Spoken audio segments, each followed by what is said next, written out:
Welcome back to another wonderful day of Emunah and Bitachon. It happens to be that we were out for a couple of days because we were in Eretz Yisrael. We went with the Chaver to Eretz Yisrael for a couple of days and we had a very, very beautiful, uplifting situation. We went to mekomos, kedoshim, holy places, went to see tzaddikim. And we speak a lot on this forum about the concept of the bracha we make every morning, HaMeichin Mitzadei Gever. HaKadosh Baruch Hu prepares the footsteps of man. That wherever you end up, that's where you're supposed to be. You know, and in life in general, wherever you end up, that's where you're supposed to be. I remember, and I mentioned this here on the shir, that when Rabbi Mordechai Groner was released from prison, so I went to speak with him. Like a few weeks later, he was like fresh out of 8 years of being incarcerated, and he'd spoken about when he was in prison a lot about Emunah, etc. So I said to him, how did you survive if you believed so much that in the morning you're going to get out of prison? And then at night you were still in prison. How did you survive? How did you do that? Why didn't you lose your Emunah? Why didn't you lose your Bitachon? And he said, because in the morning I woke up and I really, really believed Hashem's taking me out that day. When at night I went back to sleep and I was still incarcerated, still in prison, he says, I realized that's where Hashem wants me. That's the best for me. So he says, in life in general, before something happens, you always Hashem the best. Hashem, please, the money. Hashem, the health. Hashem, whatever it is, get me out of this situation. Hashem, please, please, please, please. And when you don't get out of it, it's not, I give up an Emunah. It's when you don't get out of it, the Emunah is, Hashem, that's where you wanted me. And it applies to every area of life. Ruchnius, spirituality, Gashmias. Hashem, help me attain this level of spirituality. I want it. And when you don't get it, so it's not Hashem that you look back and you say, Hashem, great, I didn't get it. Hashem, I know that's exactly where you wanted me. You do reach it, Hashem, that's where you want me. HaMeichin Mitzadei Gever, Hashem prepares the footsteps of man, means wherever you end up, that's where you're supposed to be. Whatever you see, wherever you walk, whoever you meet, that's part of the HaMeichin Mitzadei Gever. And after you go on such an amazing chizuk trip, and you see tzaddikim, we were to see big tzaddikim, and you end up there, and you get the chizuk from them. Or if you don't get the chizuk from them, or you go to a place, let's say you go to a kever, and you go to a mekomos, you go to a holy place, and you feel, and you're like, wow, Hashem, that was amazing. Then that's what Hashem wanted, but if you feel disconnected, that's also what Hashem wanted. You follow? So part of the chizuk of HaMeichin Mitzadei Gever is that looking back at me like, Hashem, thank you for the journey of wherever I ended up. And that's life in general. Thank you, Hashem, for that journey. And then it was something fascinating that happened over this trip that I would love to share with everybody, is that before we went on the trip, I saw one of the girls that were released, not the second group, but the first group that was released on a Sunday. Not on a Shabbos, it was released on a Sunday. And so it's, I think it was 2 weeks ago, or 2.5 weeks ago. So there were 3 girls that were released from captivity after being in prison for over 400, after being incarcerated by the Yimach Shammai, the Arabs, for over 470 days.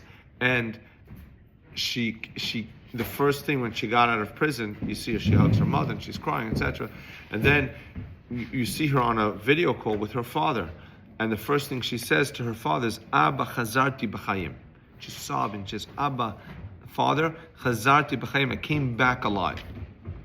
So now, I didn't know this when I saw the video, but I was very inspired by that. First of all, we see a person who just came out and it's just so emotional. Of course, that whole part of it was amazing. But it clicked in my brain is that the real life is life of eternity. We live forever. We want to have Olam Haba, Gan Eden. We want to have the next world. So when we come up to Hashem after 120, Hashem is our Abba. Hashem is our Father in heaven. And Hashem is going to speak, did you come back alive? And we're going to say, Abba, Hashem chazarti b'chayim. I journeyed through life and I'm back. My neshama is alive. I didn't allow my neshama to stay in captivity in my physical being and run after my desires, run after the things that this world offers me. I was chazarti b'chayim. And it made me very emotional. What she said made me very emotional because I was thinking to myself, I said, we have a journey, we have a mission of life. And the mission of life, the HaMeichin Mitzadei Gever of life, the steps of life is, I'm coming back to Hashem after 120, saying, Hashem, I returned back alive. I want to come back alive. I want to come back to you, Hashem, and be full of life of what I did. And accept the Emunah and Bitachon is that I accept the journey. I accept that what happened is your Ratzon.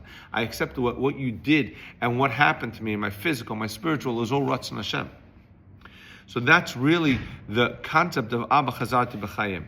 Interesting, part of Emunah is last night. Wait, I'm going to get this in a minute, what happened last night. But on this trip, we had a very, very talented musician, Rabbi Ackerman, and he made a song about Abba Chazati B'Chaim. Maybe I'll post it at the end of this clip. Just everybody should see the beautiful song. We sang it in Hebron. Very, very beautiful, moving song with that concept of Abba Chazati B'Chaim. But I want to back up a drop for a second. Someone saw the whole post of the song and of me speaking about it and this concept, and he sends me a beautiful message. He says the father of this girl did many interviews over the time she was in captivity, and he ended every interview with calling his daughter's name and saying Tachzor B'Chaim, come back alive. And he kept saying, they say tens of interviews, and he was hoping that when she was in captivity, maybe she would see the news or something, and she would see the interview, and she would hear the message of come back alive. The father kept telling her, sending messages to her, come back alive, come back alive, come back alive. So when we saw that clip of her saying, Abba, Chazarti B'Chaim, she was responding back to those interviews. She was saying, I heard your message, and I came back alive. And how much more powerful is it that Hashem sends us messages, Hashem, Abba Shalom, Tata, Avinu, our Father in heaven, sends us messages throughout our life, and he says, come back alive. Come back after 120 years, be alive. Be someone who's full of purpose of life. Purpose of life means appreciating wherever you end up. We're like, purpose changed the world. Purpose means be who you are. Be the best you could be. Work on yourself. Allow the steps of life and the mission of life to let you go and to say to Hashem, beforehand, I believe 100% it's going to be great. I'm going to get the job. I'm going to have the nachas. I'm going to have the great marriage. I'm going to have the great money. And then when something doesn't go right, Hashem, this is where you want me. I'm going to come back alive because I'm going to accept and live with Emunah that every step of my life is all you, Hashem. Every step of my life is you calling out to me, Hashem, and saying to me, Tachzor B'Chaim, come back alive. And I'm going to come back after 120 say, Abba Chazarti B'Chaim. Hashem, I came back alive. And that's really the most beautiful thing of HaMeichin Mitzadei Gever. Appreciating the footsteps of life, appreciating where you are at the moment. And that's what Hashem gives us. Hashem should bless us, that we should have a life full of money, health, nachas, shombayis, parnas, everything. And if it doesn't work out perfect, saying, Hashem, I get the message. I'm going to come back alive. I'm going to appreciate my journey. I'm going to live in the journey. And we should have a blessed day. Hashem should be with you. Baruch Hu.